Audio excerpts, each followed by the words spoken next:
Olá pessoal, estamos aí de volta para dar continuidade ao nosso curso de Moodle, mas nessa primeira parte a gente está falando um pouquinho sobre a educação à distância. A gente já falou na aula passada sobre um conceito de EAD, falamos um pouquinho sobre perfil de aluno, perfil de professor, como são as pessoas que se envolvem na EAD, e hoje a gente vai falar um pouquinho de tecnologias e de ferramentas que a gente utiliza na educação à distância. Então, nosso tema é principais tecnologias e ferramentas utilizadas na educação à distância. E então, quando a gente fala de educação à distância, hoje a tecnologia está praticamente enraizada, né, nesse contexto.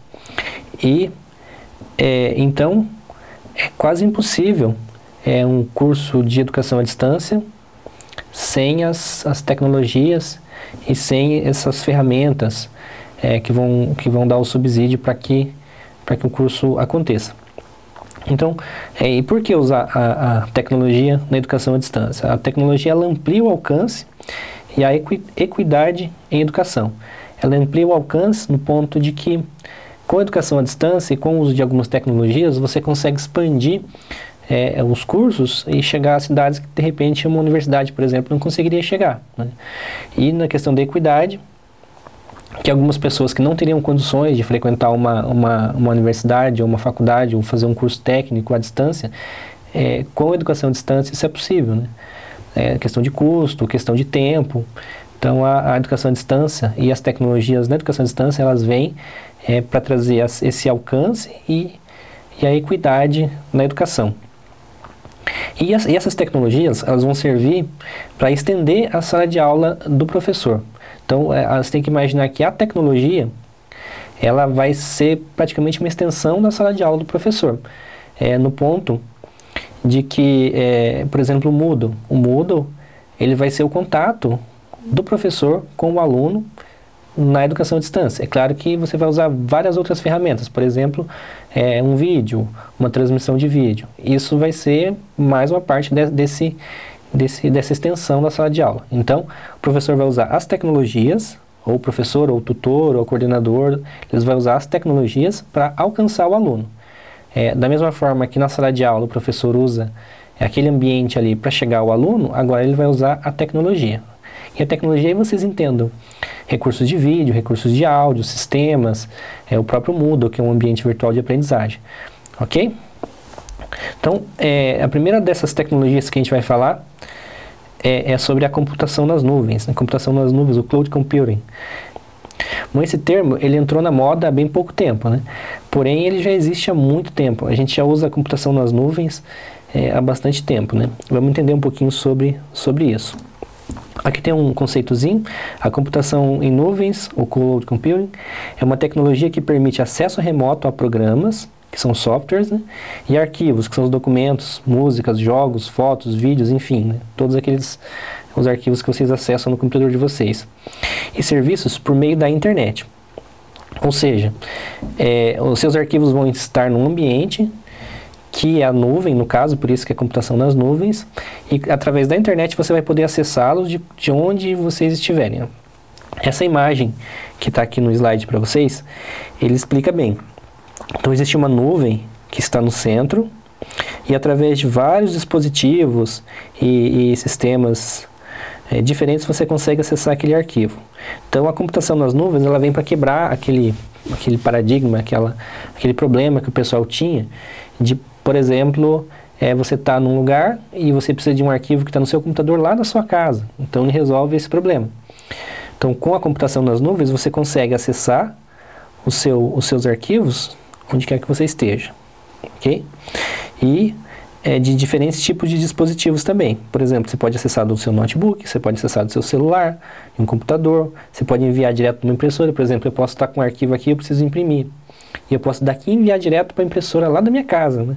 Isso tudo através da internet. Quando a gente vê essa nuvem, que está bem no centro desse monte de dispositivo, essa nuvem ela representa esse emaranhado de servidores e cabos e racks que é a nossa internet de hoje, tudo bem? Então, você não precisa saber o que existe aqui no meio, o que você precisa entender é que você jogando um arquivo aqui, nesse sistema específico, todos os outros recursos que você configurou nessa nuvem, eles vão estar disponíveis também, ok? Então, para você que acha que nunca usou computação nas nuvens, está aqui alguns exemplos, né? Você usa a computação nas nuvens praticamente o tempo todo. Quando você acessa, por exemplo, um e-mail, então você consegue, de qualquer computador, em qualquer lugar, desde que ele tenha conexão, tenha um navegador, você consegue acessar os seus e-mails, né? Há um tempo atrás você tinha que ter um programa específico que abrisse e-mail, né? Hoje você não precisa mais. Com o navegador você consegue abrir todos os seus e-mails. O nosso próprio sistema acadêmico, que é esse segundo aqui, ele usa computação nas nuvens, né? Praticamente todos os sistemas eles usam computação nas nuvens. Você tem um software ali que vai estar disponibilizando notas e os dados dos alunos. O próprio Moodle é um exemplo de computação nas nuvens. E o YouTube. O YouTube, quem nunca viu um vídeo no YouTube, né? Até alguns anos atrás, os vídeos tinham um limite de 30 segundos, 20 segundos. Agora não, agora você tem vídeos aí de mais de 10 horas de duração dentro do YouTube. E isso tudo é computação nas nuvens. Você consegue acessar de qualquer lugar, desde que você tenha conexão na internet, um browser de qualquer tipo de dispositivo, você consegue ter acesso a esses arquivos e softwares, enfim. Alguns exemplos que ganharam destaque aí de computação nas nuvens, que são softwares que promovem a disponibilidade de arquivos, por exemplo, e edição de arquivos. Eu tenho aqui o primeiro, o Dropbox. O Dropbox ele é uma das primeiras aí que se destacaram nesse ramo. Já existiam alguns anteriores, mas o Dropbox ele meio que chegou revolucionando essa área. O Google Drive foi para o mesmo sentido.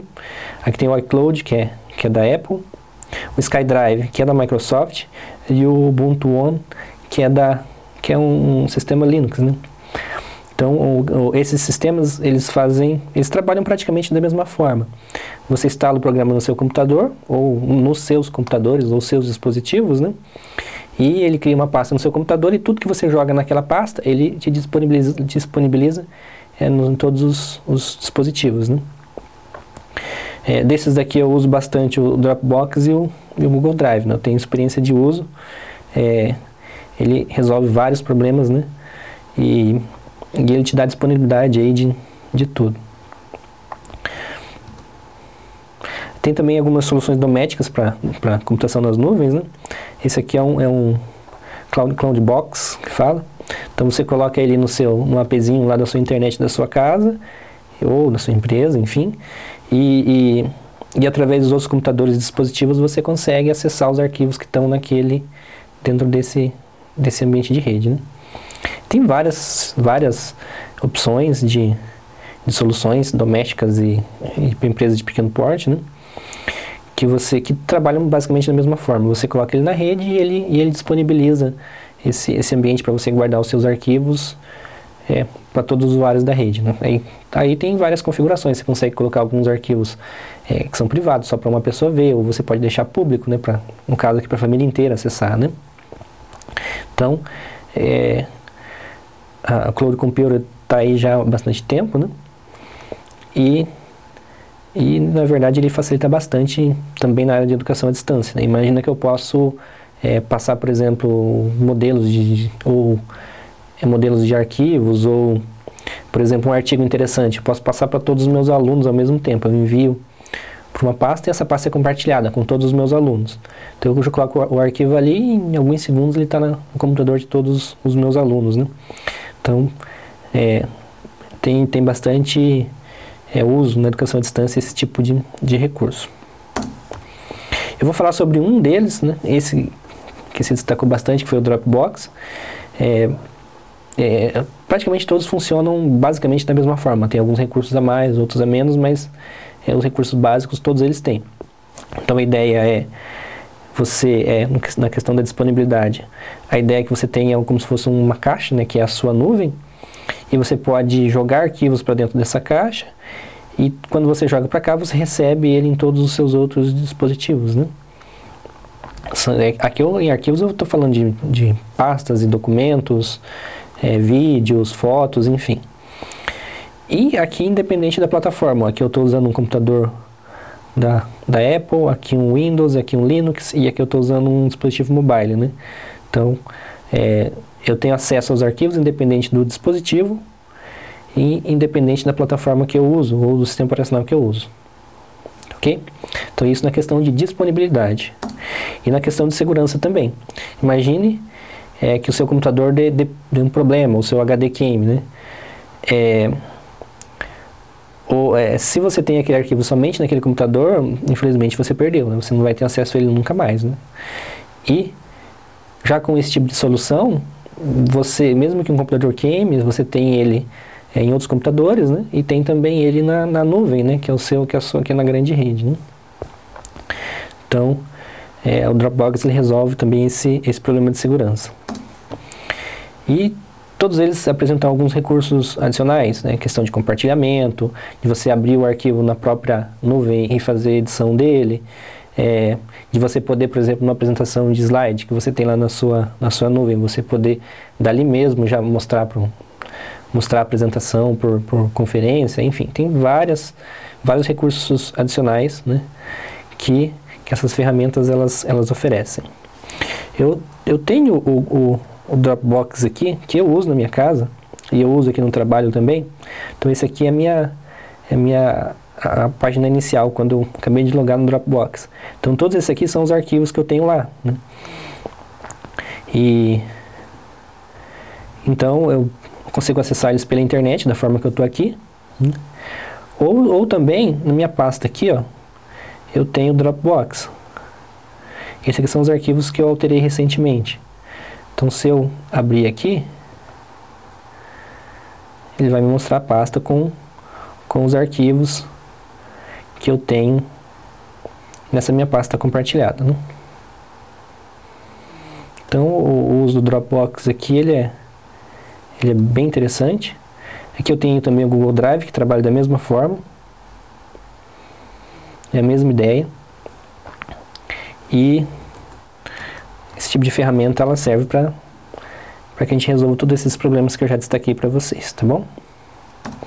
Falando também de um outro tipo de sistema, que são os sistemas que oferecem a edição e o armazenamento do arquivo na rede, a gente tem um exemplo do Google Docs, né? Eu tenho ele aqui também.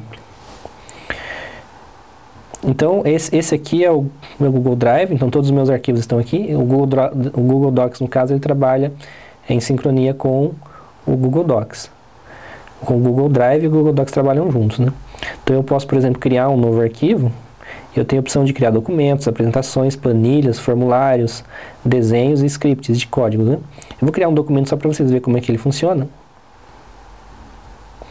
Então, ele já carregou para mim aqui o documento. Lembra bastante os editores de texto normais, né? E no caso aqui ele apresenta na verdade 3 opções. A opção de edição, que é esse que eu estou usando aqui. No caso ele pode ter a opção de visualização, que é só para quem só vai visualizar o documento, não vai fazer nenhuma alteração. E ele tem a opção de sugestões. Nessas sugestões eu posso, por exemplo, ir dando sugestões de alteração no documento, né? E obviamente, eu posso trabalhar de forma compartilhada, né? Então, uma aplicação na educação à distância. É possível, por exemplo, o aluno fazer um trabalho de conclusão de curso, por exemplo, em que o professor, o caso orientador e o próprio aluno, eles estejam editando o mesmo documento. Então, o aluno consegue editando, fazendo o trabalho dele aqui, e o orientador ele pode entrar quando ele quiser, porque ele vai ter acesso aos documentos, e dando sugestões de alteração, ou fazendo algum trabalho aí, alguma edição junto com o aluno. Então, no caso, ele vai usar essa parte de sugestões. O que ele fizer nessa parte de sugestões não vai ficar salvo no documento, mas vai estar ali para o aluno quando ele entrar, quando o dono do documento entrar, ele vai poder usar ou não aquelas sugestões. E, no caso, ele permite trabalho colaborativo. Então, várias pessoas podem entrar e alterar o documento ao mesmo tempo, né? Na minha época de TCC, a gente costumava levar o arquivinho num disquete, né? Na minha primeira graduação, a gente levava no disquete, aí passava para o orientador olhava, alterava o que queria, te mandava de volta. Então você tinha a versão 1 mandada que você mandou para o orientador, e a versão 2 que a gente devolvia, a 3 que... Então você ia criando várias versões. O Google Docs, no caso, ou a maioria desses sistemas aí, ele já te faz o versionamento aqui mesmo. Então você consegue entrar e ver todas as alterações que foram feitas, né? Aí no caso, quando vários usuários editam o documento ao mesmo tempo, vai ficar lá, por exemplo, o Edilson, tudo que ele fez vai estar em verde, tem o orientador dele, tudo que ele fez vai estar em azul, amarelo. Então você consegue ver o que cada um dos membros dessa equipe fez no documento. Tá ok?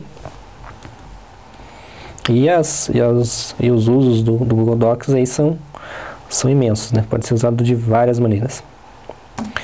Aí outra ferramenta que segue pela mesma linha é o Prezi. Eu tenho ele aqui também. O Prezi ele é feito para criar apresentações, só que de uma forma muito mais dinâmica, muito mais moderna, né? Então o Prezi é um sistema online. No caso você pode pagar para ter uma conta profissional, que daí no caso tem um pouco mais de recursos, e você consegue criar algumas apresentações. Essa aqui é uma apresentação que eu fiz no Prezi, só para conhecer a ferramenta mesmo, sobre a ambientação Moodle, né? Então ele é um pouco mais dinâmica, tal, as apresentações, e ele vai dando vários recursos, né, que vão deixar a sua apresentação um pouco mais dinâmica. E ele funciona totalmente online, né, totalmente nas nuvens, né. Claro que existe uma versão que você pode baixar no computador também, né, mas você não precisa, você pode usar ele simplesmente online, né. Dando continuidade, a gente tem um Photoshop Online, que é um editor de fotos também completamente online. Eu tenho aqui ele aberto, então ele tem várias funções que, por exemplo, o Photoshop, o sistema original, ele tem, dá para você fazer edição online e, no caso, salvar suas fotos, suas imagens sem problema. Dando continuidade, tem o MindMeister. Ele é uma ferramenta também online para criar mapas mentais, né? Então eu estou logado aqui no ambiente, então eu posso criar vários mapas. Aqui eu tenho um mapa criado só para ver como que ele fica, né? E assim, como esses são uma tendência, né? Esse tipo de sistema, existem vários na internet que fazem as mais variadas. O próprio YouTube hoje já permite a edição, né? Algum tipo de edição nos vídeos, né? Que até pouco tempo atrás não tinha. Então o vídeo, você captura ele direto pelo YouTube, você edita ele direto pelo YouTube e já disponibiliza ele direto pelo YouTube. É um outro exemplo, né? A grande barreira para esse tipo de sistema que funciona totalmente online é hoje a disponibilidade da rede, né? Principalmente no Brasil, a disponibilidade é muito baixa, né? E a velocidade de conexão também é baixa. Então é uma barreira muito grande aí para quem trabalha com esse tipo de coisa. Além desses que eu falei, existe um sistema operacional inteiro online, né? Imagine você chegar, você não precisa carregar mais seu computador, você vai ter só uma interface de tela, teclado, mouse, e você vai conectar ele na rede, na internet. E você vai ter o seu computador onde você quiser. Você pode chegar, por exemplo, na faculdade, você se loga lá com o seu usuário, e é o seu computador que está ali. Aí você sai dali, desliga, você faz o log off e vai para cá. Chega em casa, você loga de novo, é o seu computador. Você está no trabalho, é o seu computador, né? Então, todo o seu sistema operacional com seus arquivos, com seus programas, vai estar onde você quiser. Essa é uma nova tendência também, que tem essa mesma barreira da questão da disponibilidade de rede, que está crescendo e que provavelmente logo a gente vai trabalhar dessa forma, ok? Alguns outros sistemas, principalmente na área de comunicação, o chat, né? Uma outra tecnologia, fornece, no caso, a conversa sincronizada, né? Você fala alguma coisa, a pessoa responde, né? Hoje em dia se popularizou bastante a questão dos chats, porque praticamente todas as redes sociais e os sites de grande porte tem um chatzinho do lado, né? Que você consegue ir conversando com as pessoas que estão online nesse mesmo sistema, no mesmo site. Tem os fóruns, né? O fórum é uma conversa da mesma forma que o chat, só que assíncrona. Então você deixa a mensagem, outras pessoas vão lá, vão ver, vão responder uma mensagem ou não. Existem milhões de fóruns na internet, dos mais variados assuntos, né? O e-mail também é assíncrono, né? Se popularizou demais, né? Todo mundo tem uma conta de e-mail e praticamente requisito básico para usar alguns outros recursos, né? Que permite a o envio de mensagens, né? A voz sobre IP. A voz sobre IP é um sistema onde você consegue conversar com outras pessoas conectadas na internet, através de conexão só pela internet, não precisa de usar uma conexão de telefone, por exemplo, né? A vantagem do VoIP em relação ao telefone é o custo, né? Que para usar a rede telefônica você tem que pagar para a operadora, tem toda uma complicação. E o sistema VoIP, no caso de IP para IP, você usa a mesma conexão da internet, né? Então, você já tem internet, você consegue conversar por esse sistema. O grande problema ainda é a disponibilidade, né, de rede para você poder estar utilizando esse sistema. No caso da transmissão de vídeo, existem vários sistemas aí que transmitem o vídeo em tempo real ou um vídeo que você já previamente gravado. Sistemas de videoconferência e webconferência. Na videoconferência é aquele sistema onde você conecta por um sistema de televisão ou pelo computador mesmo, mas tem uma câmera que te grava, te transmite via televisão, né? Tem questão via satélite, enfim, tem muitas opções. E a webconferência, que se popularizou muito agora, que são esses sistemas de conferência pela internet, né? Vou falar mais um pouquinho sobre a webconferência, que é muito usado na educação à distância.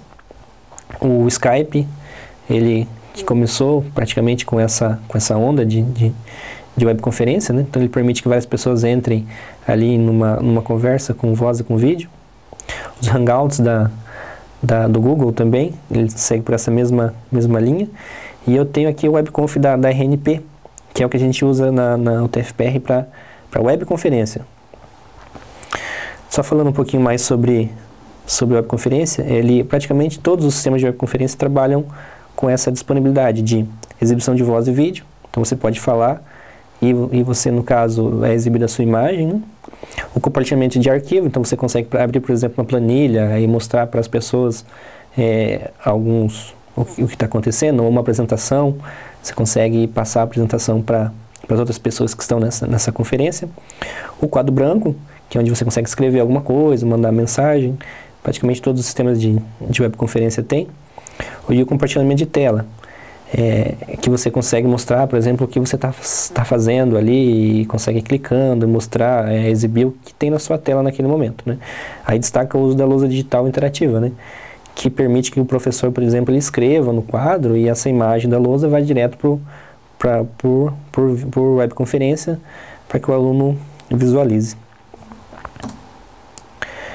Aqui é o que a gente tem na instituição, que é o sistema da RNP. A RNP, ela fornece para a gente essa sala de webconferência.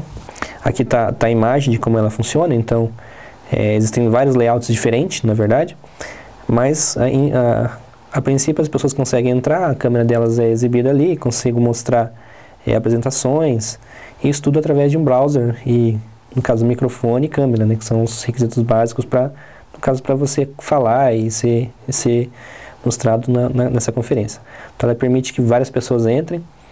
Nós usamos bastante ela aqui na instituição, tanto para transmissão de aulas, pode ser usado para reuniões, então evita de, por exemplo, eu ir lá para Curitiba para uma reunião curta, né? Ele quer me passar alguma coisa, a gente transmite por webconferência. E tudo pelo sistema da RNP, não pesa no nosso sistema, porque é tudo lá pela RNP, e tudo de graça, no caso, para a instituição, né? Existem outros sistemas pagos, é claro, né? De repente até com mais recursos. Mas, no caso, esse sistema da RNP, ele resolve bastante as nossas necessidades aqui. Falando um pouquinho sobre o que eu falei anterior, sobre a lousa digital interativa, né? Nós temos aqui na UTFPR 2 lousas, né? E ela possibilita que o professor ele escreva na lousa e essa informação ela retorne para a tela do computador. Então, o que eu posso fazer? A partir de que eu tenho a informação ali, o que o professor desenhou na tela dentro do meu computador, eu posso transmitir isso, por exemplo, por webconferência, né? Então, o professor ele consegue daqui, ele escrever no quadro, assinalar, mostrar exemplo, resolver uma equação, por exemplo, e essa informação vai direto para a tela do computador do aluno, que pode estar em qualquer lugar do mundo, né? Então, isso resolve uma barreira que se tinha há um tempo atrás, de o professor ele ser acostumado a dar aula no quadro, né? né, mostrando e escrevendo, né? Até um tempo atrás não era possível o professor escrever num quadro e o aluno ver o que ele estava escrevendo, a não ser que filmasse o quadro, mas a imagem ficava muito ruim.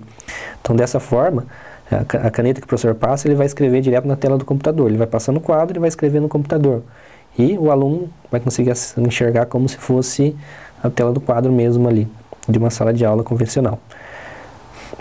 Existem diversos modelos de lousa, né, das mais simples às mais complexas, né, e que têm funções aí muito diversificadas também. Alguns outros sistemas online que são usados na educação à distância. O streaming de vídeo, por exemplo, o YouTube, né, existem uma centena deles, né, mas o YouTube é o que mais se destaca, né.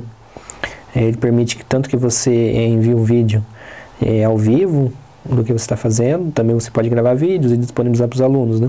Na educação à distância é muito utilizado, principalmente pela facilidade de você encontrar vídeos sobre praticamente todos os assuntos, né? Então, num curso, por exemplo, de segurança, né, ele vai ter vários vídeos da área de segurança ali no próprio YouTube, desenvolvido por centenas de pessoas diferentes, né?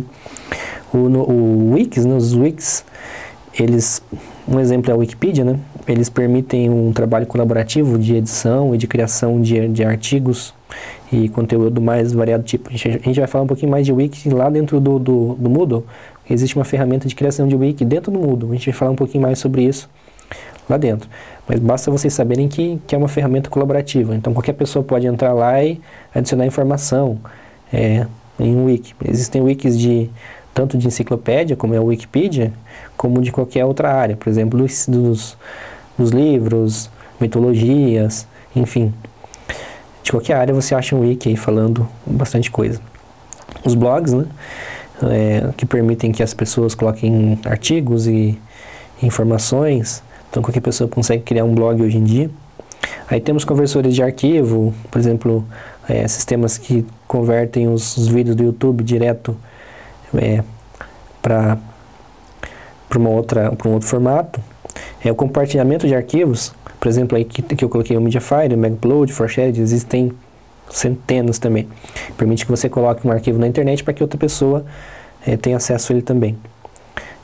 E os tradutores, por exemplo, o Google Translator, que além de traduzir o texto, ele permite também que você ouça a pronúncia, né? Então você coloca uma palavra lá em inglês, você não sabe certa pronúncia, você dá um play lá e ele te mostra a pronúncia da palavra também.